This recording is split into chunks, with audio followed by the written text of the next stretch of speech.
político y el pulso de la actualidad, junto a Cristian Valdivieso, director de Criteria. 9:36. 8. Perdón, oye, dale, yo ayer dije hice lo mismo pero que me ha pasado. Está bien, no pasa, que a veces atención, uno... la gente que está en la calle escuchando Radio Pauta y dice, ¿cómo 9? Voy atrasado. No va atrasado, no va atrasada. Oye, solo yo había dicho que había una congestión importante ahí en Tobalaba porque están los bomberos actuando.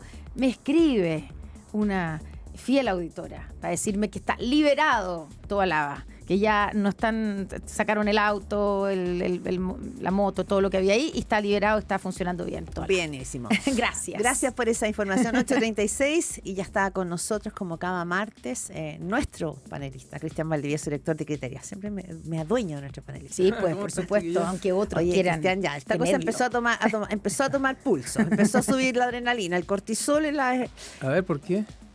Porque, bueno, tu encuesta de Criteria empezó a marcar, ¿no es cierto?, que ya aquí empieza a acercarse posiciones. No estamos hablando solamente de Evelyn Matei con Constantino Cast, estamos hablando de Carolina Toá con Janet Jara. No deja de ser que las dos candidatas amenazadas sean las dos candidatas que podrían inclinarse hacia el centro. Bueno, ya, más allá, ¿cómo hacemos el desagregado de estas encuestas? La de Cadem también marcaba lo mismo. Sí. No, a ver, bueno, lo primero, ¿qué está pasando? Lo primero es interesante que si uno se queda con el precipitado de todas las encuestas, la mayoría de los análisis de qué han versado sobre la carrera en la derecha, ¿ya?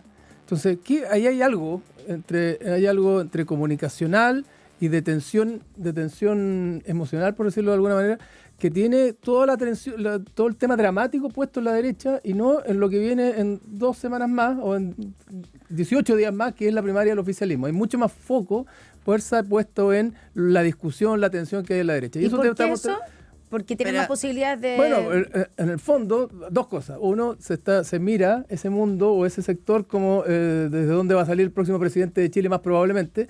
Y por otro, lo poco o lo difícil que le está haciendo a la primaria oficialista aprender más allá de la comarca oficialista, por decirlo de alguna manera. Entonces, es interesante ese fenómeno porque los que van a tener una elección donde hay apoderados de mesa, vocales de mesa, donde el CERVEL se empieza a mover, etcétera, es el mundo del oficialismo. Pero la tensión dramática, fundamental o principal, está puesta en el otro lado. Hasta y eso tiene que ver con los medios, ¿no? Y tiene que ver también con la sociedad, porque la sociedad tiene más expectativas puestas en eso y está con una mirada más fría o más tibia respecto pero al hasta el oficialismo. viernes pasado no hay tensión dramática hoy en el oficialismo, cuando uno empieza a mirar a una Janet Jara que crece, y no solo que crece, sino que pareciera que empieza a tener como la energía gaseosa más sobre ella que sobre, el aura, como se dice. como más que sobre la figura de Carolina Toá, por ejemplo. Y ya uno empieza a mirar, ¿no es cierto?, las declaraciones de Oscar Landerreche. Yo estaría con Toá, pero no con ninguno de ellos. Empieza a marcar esa y la presidenta del Partido Socialista, claro, ayer. Sí, esa también. oculta fractura que ha seguido estando entre el socialismo democrático y el mundo del ex apruebo dignidad. Entonces, ¿hay tensión dramática hoy día entre Janet Jara o no? Sí, ¿O es pero como una cachetada de payaso? No, puede ser más que una cachetada de payaso, pero si uno lo mira fríamente, se da cuenta de que de alguna manera es una tensión dramática de bajo tono o de baja estofa, de alguna manera. Es una elección hoy día que está siendo codificada desde el punto de vista de la ciudadanía, si se quiere, o de los que están involucrados, más bien como una elección de baja relevancia. No solo de baja intensidad, sino que de baja relevancia. Entonces, eso te lleva a que los atributos más blanditos, más simpáticos, más emocionales, aquellos que son más expresivos del hemisferio derecho del cerebro, ¿verdad?, la emoción, estén dando más vuelta que otros atributos que dan vuelta de manera más importante cuando efectivamente la gente cree que de ahí puede salir el candidato a ser realmente o candidato a presidente de la República. Entonces, los atributos que de alguna manera pudiera expresar de mejor manera Carolina Toá, que son gobernabilidad, estabilidad, institucionalidad, seriedad, conducción, son atributos que hoy día no están mucho en la discusión, no solo porque son fome, sino porque de ahí no va a salir el próximo presidente o presidenta de Chile desde el punto de vista de la subjetividad de la mayoría. Entonces nos quedamos en una elección más bien, no voy a decir de centro alumno, pero de federación de estudiantes, más que en una elección o una primaria presidencial. Y eso es lo que no tiene envergadura presidencial todavía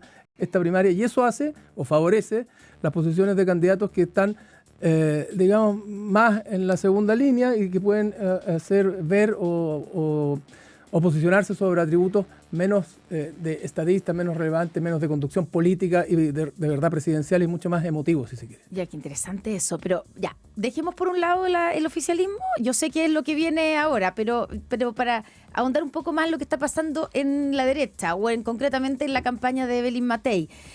¿Por qué Kast? Hay un escenario que muestra la criteria que pone diferentes escenarios que es bien interesante, que sin Kaiser, o sea, si Kaiser se bajara, que es a lo que apuestan muchos en la derecha, o sobre todo en el electorado de Kast, esos votos se van a ir a Kast. Y en ese escenario, Kast le gana a Evelyn Matei en la primera vuelta, ¿cierto? O sea, pasaría él, no sé si también... Están empatados, técnicamente sí. Empatados, y él incluso 2 puntos arriba, pero dentro del margen de error, por lo menos en criterios. Sí. Y eso se suma, claro, a lo de Kadem, que aparece ganando, pero todo esto en el margen de error, porque es un punto de diferencia, etcétera. Aparece ganando en preferencia espontánea, que no es ganando, sino que sí. ¿Quién te gustaría que fuera el próximo presidente? Que efectivamente... Y ahí lo interesante, perdona, Connie, sí. es que Kast en Kadem por lo menos no ha subido significativamente las últimas semanas. Lo que ha pasado es que Evelyn Matei ha venido. Claro. Entonces, y ahí ¿dónde está el problema? ¿Cuál es tu lectura de qué es lo que está pasando? Porque Kast en un minuto, oye, pero hasta le preguntábamos si había posibilidad de que se bajara, porque había 3 y porque Kaiser está así, pero punteando. Y ahora Kast retomó. Está subiendo, hay un análisis de que está haciendo una buena campaña, una buena estrategia. ¿Qué le pasa a Evelyn Matei, o a ella y a su comando? Vienen y se ha anunciado que van a haber cambios en la campaña. ¿Algo está haciendo mal? ¿O es que el desafío de ella es muy complicado porque tiene que competir por un lado o tiene 2 almas? La gente que cree que tiene que competirle a Kast y a Kaiser y por lo tanto tiene que ser dura, versus los que creen que tiene que ir a ampliar el centro, buscar en el centro y por lo tanto mostrarse un poquito más socialdemócrata, entre comillas, como dijo Paulina Núñez. Sí. A ver, yo creo que hay de todo en esta viña. Efectivamente, yo creo que ha habido errores, sin duda, que la ponen en una posición a ella de tensión por la tensión, sin tensión por la tensión, no tensión porque tú tienes un proyecto político distinto. Entonces eso te deja en el lado de la conflictividad y la dificultad de proponer. Te pone en una lógica más bien de trinchera y sin capacidad de estar proponiendo u ofreciendo algo. Hay errores. Creo que también hay una tensión dentro del comando que es inevitable, que es ¿cuál es el adversario de Evelyn Matei hoy día?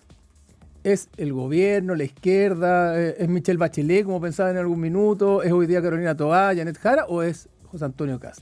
Y cuando tú estás en esa tensión de que no sabes cuál es tu principal adversario, bueno, está cubriendo el frente norte y el frente sur, y eso es muy complejo, porque de repente miras al sur, de repente miras al norte, y eso te pone en una posición de hacia dónde está hablando, el comando hacia dónde está hablando el candidato. Entonces, creo que todavía no se ha sorteado bien, o ordenado bien, para entender cuál es el adversario que tiene Evelyn Matei hoy día principalmente, y eso creo que viene con una confusión desde hace un rato que tiene que ver con hay primera vuelta. Si hay primera vuelta, hay primaria. No hubo primaria. Si hay primaria, ¿cómo se gana una primaria? Bueno, hablándole al sector. Después ya no hay primaria, entonces hay primera vuelta. ¿Cómo se gana la primera vuelta? Enfrentándose a la izquierda, ¿verdad? Al candidato de izquierda, poniendo los puntos ahí, o entendiendo que tu principal competencia o adversario está a tu derecha. Pero en el análisis político, esto probablemente está muy bien cristalizado en la pieza gráfica que entregó la semana pasada el comando de Evelyn Matei, que existe Evelyn y que existe Matei. Esa dualidad que tú expones políticamente pareciera ser que está muy internalizada. Y entonces la pregunta es, nada de esto es nuevo. Ella sabía que instalada como candidata, porque lleva mucho tiempo, iba a tener al frente a José Antonio Kast, que iba a tener al frente candidatos del mundo de la izquierda, o sea, que iba a tener al gobierno también como un contendor. Entonces no entiendo mucho la dualidad, bueno, esta bifurcación, esta disociación quizás tal vez que está viviendo el comando de una figura que sigue arriba en las encuestas, pero a la cual la vienen pillando. Bueno, también es cierto, más allá de los errores internos, también es cierto más allá de que estás cubriendo el frente sur y el frente norte, como decía. Pero uno sabe por dónde viene la lluvia. Sí, también sí. Pero no tienen claro por dónde viene la lluvia. Pero también es cierto que así como la campaña o la candidata ha cometido algunos errores, José Antonio Kast, por otro lado, no ha cometido ningún error en el último tiempo. Entonces, tú puedes saber por dónde viene la lluvia, pero no sabías que venía una lluvia inesperada, que fue la reinvención de José Antonio Kast. Porque José Antonio Kast, como bien decía Connie, en algún minuto estaba Bueno, estuvo muy arriba, proceso constituyente fallido, bajó, le apareció Johannes Kaiser, que empezó a crecer, a desafiarlo, y de alguna manera Kast se empezó a diluir, pero resulta que él ha reemergido de manera importante, y entre otras cosas porque, bueno, finalmente logró hacer de la arremetida de Johannes Kaiser un negocio para sí mismo. Johannes Kaiser no solo amplió el territorio de la derecha, digamos, nueva derecha, si se quiere, sino que además moderó a José Antonio Kast. Entonces, en ese espacio, José Antonio Kast, frente a la emergencia de Kaiser, aparece como alguien más moderado de lo que era hace un tiempo. Y lo que la gente quiere no es moderación, necesariamente, pero aparece como alguien que transmite más solidez y más certidumbre en un escenario donde la gente siente mucha incertidumbre. Yo creo que la elección presidencial finalmente se va a jugar en quién es capaz de ofrecerle al país, en términos gruesos, mayor sensación de producir certidumbre. Y ya no experiencia. No, yo creo que Matei era la experiencia. Es que la experiencia puede ser parte de la certidumbre. Puede ser parte de la certidumbre. Toa, por el otro lado, también era la experiencia. Pero o la experiencia empieza a pasar a un segundo lugar y se está valorando otra cosa. Claro, lo que pasa es que sí, pero la experiencia también te contribuye a la capacidad de producir certidumbre. Te fijas, decir, Johannes Kaiser no produce certidumbre, entre otras cosas por su discurso, por sus formas, por su... Bueno, tampoco tiene equipo. No tiene equipo y también porque probablemente no tiene experiencia. Entonces, la experiencia te ayuda, pero al final del día, el foco, la fuerza y las posibilidades reales de quien gane esto van a tener que ver con quién es capaz de producir u ofrecer mayor certidumbre. Ahora, la certidumbre no es solo tranquilidad, estabilidad y aplomo respecto de los temas más importantes, sino que la certidumbre también va a tener que ver con poner o ofrecer capacidad de gobernar, ¿ya? Y tengo la impresión de que la campaña está empezando a girar en un momento donde la gente no solo está mirando quién es capaz de ganar la elección, sino que también quién va a ser capaz de darle gobernabilidad y estabilidad al país. Porque eso es lo que la gente al final del día está buscando. Y ahí creo yo que es donde el mundo de la centro-derecha o de Evelyn Matei tiene que ver cómo ofrece gobernabilidad, cómo ofrece más estabilidad de la que hoy día pudiera estar ofreciendo verosímilmente al menos José Antonio Kast, que es lo que lo tiene encumbrado en las encuestas. Oye, y si una mira la encuesta, persona, ¿quién tiene que ser? ¿Evelyn Matei tiene que ser más Evelyn o más Matei? ¿O quién es sumo a eso? ¿A quién tiene que desafiar? O sea, ¿con quién tiene que competir? ¿Contra quién? ¿Contra Kast o contra Toa, Jara? Porque ahí está como la disyuntiva, ¿no? Evelyn o Matei. Si uno tuviera la bolita mágica o la bolita de cristal, pero lo que yo creo... tiene los números. No, lo que yo creo es que ella tiene que ser Evelyn y tiene que ser Matei. Las dos cosas conviven. O sea, después discutir... Mira, cuando se discute respecto de por qué le está yendo mejor a Janet Jara, por qué le está yendo mejor a Carolina Toá, entonces decimos, mira, Janet Jara conjuga mejor la parte emocional, Carolina Toá la parte racional o intelectual o más fría. Bueno, los candidatos tienen que ser ambas cosas. Y en ese sentido creo que hay que producir un encuentro entre Evelyn y Matei, pero ambas cosas son importantes. No creo que el tema está acá. No fue un error. No, yo creo que no es un error en la medida que se logre conjugar que ambas cosas pueden convivir al mismo tiempo, ¿ya? Porque al final del día, si tú te vas por un lado, te van a decir, mira, Toá es muy fría, es muy racional, es muy aburrida, por decirlo. Y Janet Jara es muy simpática, es muy emocional, pero no ofrece certeza, institucionalidad o gobernabilidad. Entonces, las dos cosas son relevantes en cualquier campaña política. Eso está fuera de cuestión.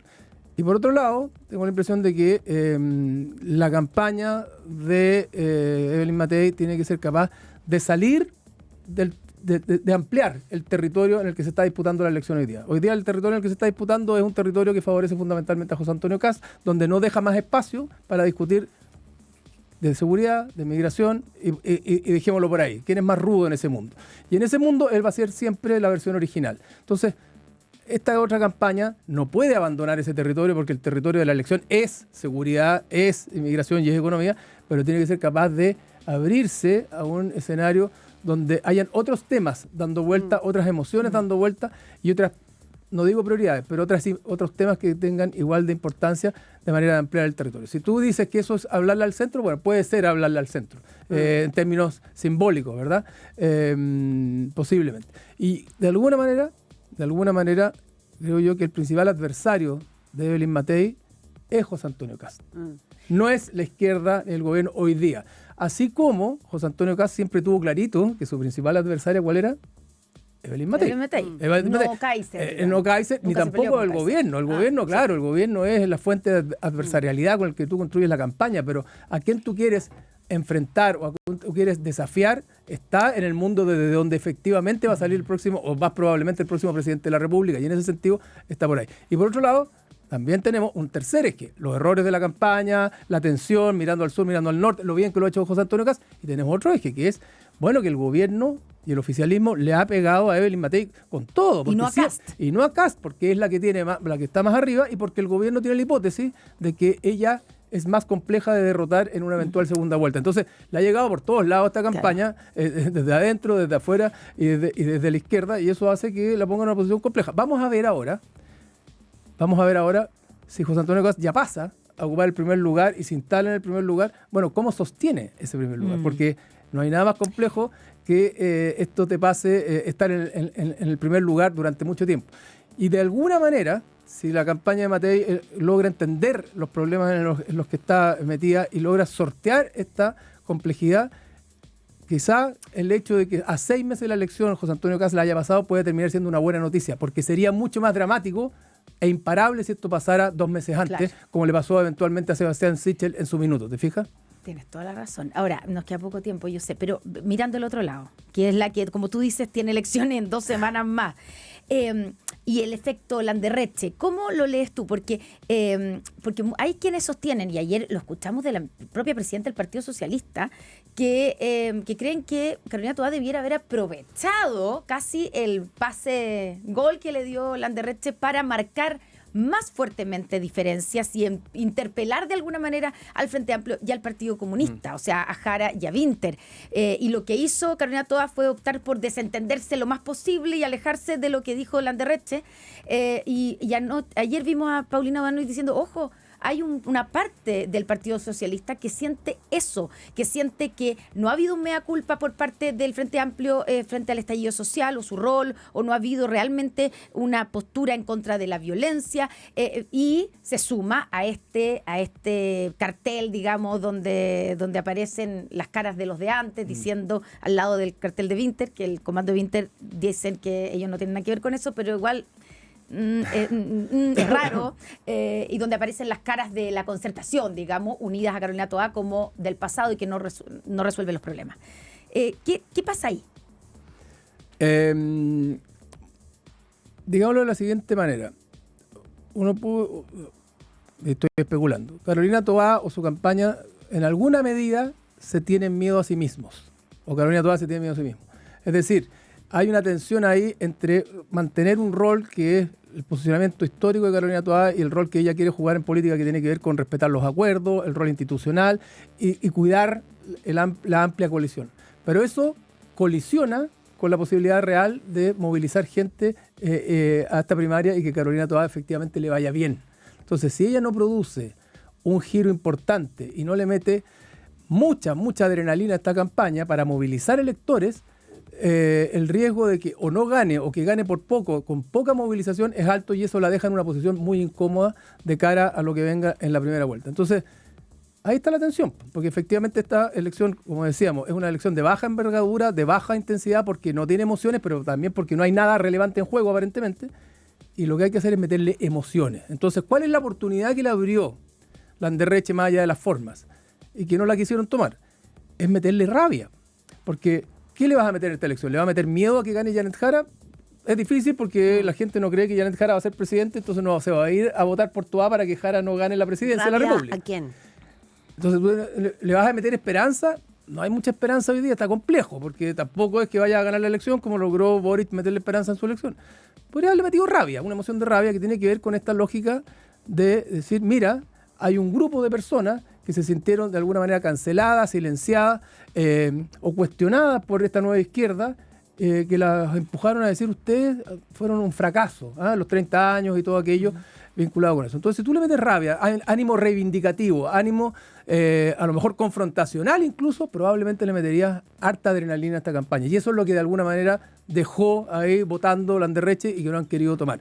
Rabia de gente que terminó votando rechazo, por ejemplo, el primer proceso constituyente. Rabia de gente que históricamente votó concertación o que históricamente votó el centro izquierdo y que de alguna manera se ha sentido ninguneado, mirado en menos o cancelado por esta izquierda que ha venido a jugar con la lógica de la superioridad moral y a decirle, ustedes no hicieron bien la pega y son unos ciudadanos adultos que ya están para retirarse. Esa rabia está ahí. Está ahí. El punto es si alguien quiere empujarla y asusarla o no. Bueno, sería flamear con la bandera de los 30 años, sería como reconstituir o hacerle guiño al mundo de la concertación. Lo que pasó en Amarillo es cuando se retiran figuras como Jorge Burgos, como Soledad Alvear, como Gutem Martínez, porque apoyan a Evelyn Matei. Probablemente son personas que tú podrías atraer a tu redil, sobre todo si la democracia cristiana se suma aquí. O sea, quizás claro, por ahí, son los guiños políticos, pero en términos electorales son los guiños a un electorado que en algún minuto... Que fue concertacionista. Fue concertacionista o que votaba por el mundo de la izquierda o de la centroizquierda. Y no de partidos. Y que de repente se vio expulsado simbólicamente de ese territorio por el Frente Amplio o el Partido Comunista. Claro, pero para eso, Carolina Toá, yo sé que nos tenemos que ir, pero para eso Carolina Toá tiene que ser mucho más dura en sus respuestas. Concretamente, por ejemplo, cuando le preguntan por, digamos, Janet Jara, creo que fue la que le enrostra la lentitud o los malos resultados en seguridad. Claro, Carolina Toá responde súper como, ¿quién dijo que era muy señorita? Paulina Bodanovich. Paulina Bodanovich, que era muy señorita. Debería haberle respondido, bueno, no logramos sacar adelante esta y esta sin los votos de ustedes. Claro. No sé. Por eso que de alguna manera el socialismo democrático en esto está asustado y va a terminar como... Bueno, cerremos, tenemos que cerrar. Una cosa es que esté asustado, otra cosa es que esté arrinconado. Cristian Valdivieso,